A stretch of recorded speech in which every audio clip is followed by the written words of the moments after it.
When we look around and we see today in our politics a rich white man telling working class white people that their problem is brown people, we need to understand the historical pedigree of that. That is symbolic of the entire history of race and class politics in America. The history of rich white people telling working class and poor white people that their problem are black and brown people. So beginning in the 1600s, that is what happens. Prior to about 1670 or so, there was no such thing as the white race, at least not recognized as such, called as such. That is not what people of European descent were when they were in Europe. They were English, they were Irish, they were Scottish, they were whatever they were.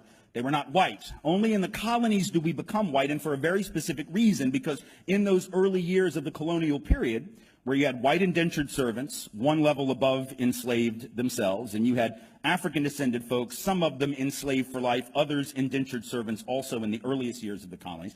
Those people would often see their interests as being common. They all realized that they were being screwed over by the same landowners, the same elite. They fomented various rebellions like Bacon's Rebellion in Virginia, others as well.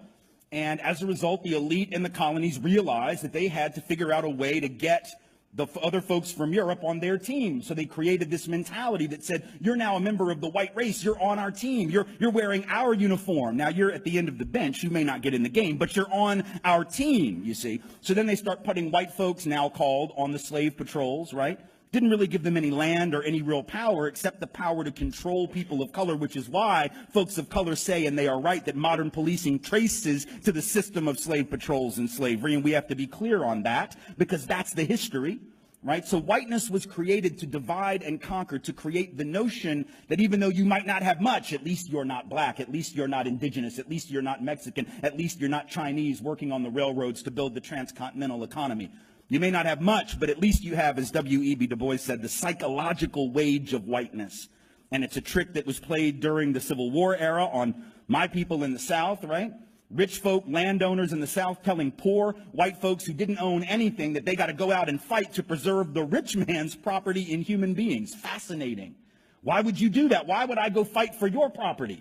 Well, because you told me that if I don't, these slaves are going to take my job. No, fool, they got your job. That's the point. If you got to charge $1 a day and you can make them work for free because you own them, guess who got the gig, Jack? Not you. So in fact, the system of enslavement was in the long run against the class interest of working class white folks, but they got suckered. Same thing happened in the union movement. You had white labor union folks who didn't want black and brown bodies in their union because it would reduce the professionalism of the craft. No, fool, it'll double the size of your union.